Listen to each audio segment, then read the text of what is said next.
भगवान श्री कृष्ण कहते हैं कि यदि आप लक्ष्य को प्राप्त करने में विफल रहते हैं तो अपनी रणनीति बदलें, लक्ष्य नहीं। इस जीवन में न कुछ खोता है न व्यर्थ होता है। जो इस लोक में अपने काम की सफलता की कामना रखते हैं वे देवताओं की प्रार्थना करें। श्री कृष्ण कहते हैं कि खुशी मन की एक अवस्था है जो बाहरी दुनिया से नहीं मिल सकती है। खुश रहने की एक ही कुंजी है इच्छाओं में कमी। आत्मविनाश या नर्क के ये 3 द्वार हैं, वासना, क्रोध और लोभ। क्रोध से भ्रम पैदा होता है। भ्रम से बुद्धि व्यग्र होती है। जब बुद्धि व्यग्र होती है तब तर्क नष्ट हो जाता है। जब तर्क नष्ट होता है तब व्यक्ति का पतन हो जाता है। वह जो सभी इच्छाएं त्याग देता है और मैं और मेरा की लालसा और भावना से मुक्त हो जाता है, उसे शांति प्राप्त होती है। विश्वास क्या है? मनुष्य अपने विश्वास से निर्मित होता है। जैसा वो विश्वास करता है वैसा वो बन जाता है।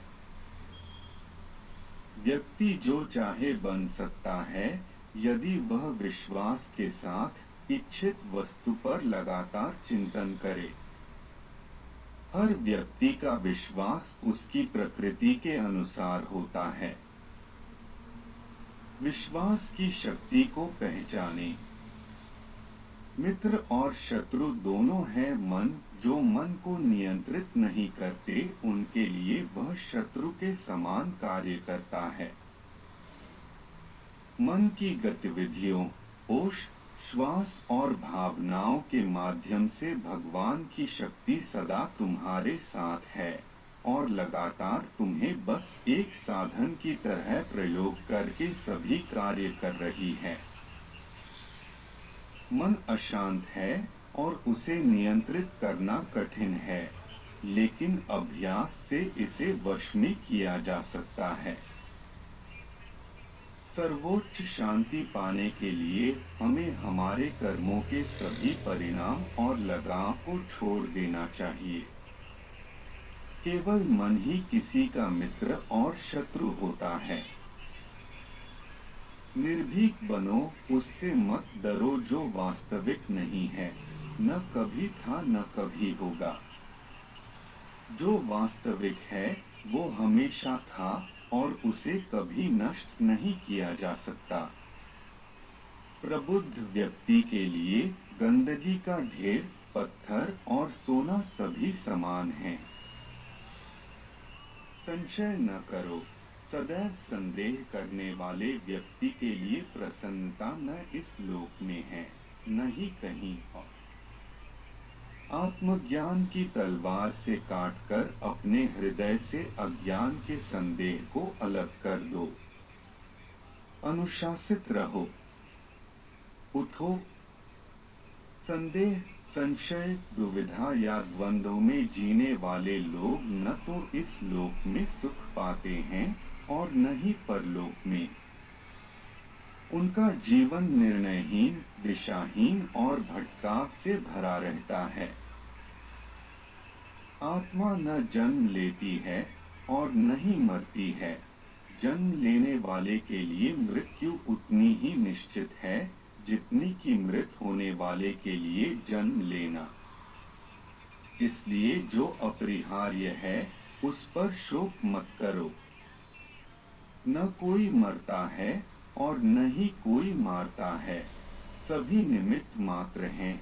सभी प्राणी जन्म से पहले बिना शरीर के थे। मरने के उपरांत वे बिना शरीर वाले हो जाएंगे। यह तो बीच में ही शरीर वाले देखे जाते हैं, फिर इनका शोक क्यों करते हो? यह आत्मा किसी काल में भी न जन्मती है और न मरती है, अथवा न यह आत्मा होकर के फिर होने वाली है, क्योंकि यह अजन्मी, नित्य, शाश्वत और पुरातन है। शरीर के नाश होने पर भी यह नष्ट नहीं होती है। कभी ऐसा समय नहीं था जब मैं, तुम या ये राजा महाराजा अस्तित्व में नहीं थे। न ही भविष्य में कभी ऐसा होगा कि हमारा अस्तित्व समाप्त हो जाए।